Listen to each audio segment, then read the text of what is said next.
Hey guys, Alec back again. So we're going to be talking about fuel theft from employees today. And the, the number one thing that we need to understand is that even if you have honest employees, you got to make sure that you cross your T's and dot your I's when it comes to fuel. Why is that? Well, let's look at the price of fuel right now. $5 a gallon, roughly on average. I know in some places it's more, some places a little less, but let's just say it's $5 a gallon at the time of this recording. And let's say you've got one company vehicle and you have an employee who has got a 5-gallon gas can. So they're going to squeeze 5 gallons out of you on a weekly basis for their own personal use. So they're going to fill up the tank and they're going to fill up their 5-gallon can at the same time. Okay? So 5 gallons a week times $5 per gallon, that's $25 a week times 52 weeks. That's $1,300. That's a $1,300 problem. And that, remember, that's only 5 gallons a week. You could be getting squeezed for more. Maybe less, but probably not likely. Anyway, $1,300 per vehicle. And that's only 5 gallons a week per employee. So if you have 10 vehicles, you've got a $13,000 per year problem. If this has been ongoing and you've never tracked this, you most likely have a problem. And although the cost of the problem was less in the last few years because the price of fuel was lower, over time, as you can see, it can add up significantly. If you have a transport truck company, the problem can be exceedingly worse if you're not tracking this information. So, how can you deal with it? Well, first thing is that you need to let your employees know that you're going to be monitoring this. So that is the first step. Usually anything that's measured and tracked improves. I don't know why that is. Yeah, I do know. But because we can see the results, right? And then we know whether or not we're having an impact on the solution. So first thing is let your employees know that you're going to be tracking the fuel consumption and the distance traveled from your company vehicles. Second thing is, I would recommend, you can still do it manually.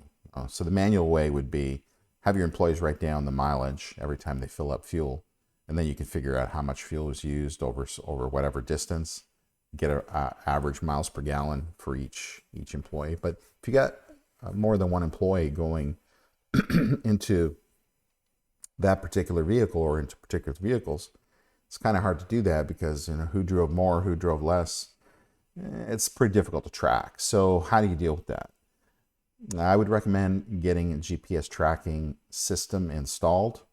There's a lot of different companies out there that offer it. There's a wide range of cost, not necessarily a wide range of service provided. But what you'll want is some key information. You want to know distance traveled, what idle time that particular vehicle has, average speeds, hard braking, that sort of thing. And you'll always know where your vehicle is. Your vehicle policy needs to show that the company vehicle should not be used for any personal use. And that's important from a liability standpoint. So make sure you put that in there as well. Now, from your GPS information, you'll know the distance traveled for each employee, right? And if you know the average miles per gallon that you're getting for each vehicle, you can then track them and see if there's a difference in idle time. Where was the idle time? How was it? Was it in traffic? Was it at a location? What exactly is going on? And that way, you'll know your fuel consumption for each vehicle. You'll know how much each driver is using in terms of fuel because you'll have an average fuel consumption and you'll know what distance they've traveled and how long they've used the vehicle on a particular day. So from that, you can then do a comparison between different different vehicles if you have multiple vehicles. And then if one stands out, has really, really low fuel economy, or one has low fuel economy compared to the others, you can then drill into that a little bit further and have a better understanding of what's actually happening with that vehicle. It may not be that it's fuel theft, it may be something else related to that vehicle, or maybe a lot of idle time. Maybe it's particularly hot, so the vehicle's been idling, it's just sitting there, it's not going anywhere. So that could be a reason. But anyway, that will help to address that particular problem. But the number one thing to do is to let your employees know that you're going to be tracking this. Okay? So hopefully that helps, and that gives you some ideas. And remember that when you have your distance traveled, your fuel consumption, which you've figured out because you know your distance traveled and you know how much you've used in terms of gallons and dollars, you make sure you put that in a spreadsheet and track it. And then that way you can do a comparison on a weekly basis between all your company vehicles and all of your employees. So make sure you set that up, and then you'll have a clear understanding of what's actually happening. And it should have a significant impact on your bottom line overall. Yes, there's a cost with the GPS, but remember, employees know that they're being tracked. They're not going to take that company vehicle to go to the bar or to go to the restaurant with their family, or to go on a side trip to go to Disney World. Okay. Anyway, if you need any assistance in setting that up, setting up a system to track that, get in touch with me, post a comment below, or take a look at our website. There's a contact form on our website. It's in the comment section down below in the description of this video. Okay, now, fun fact. There's a church in Lalibela, Ethiopia.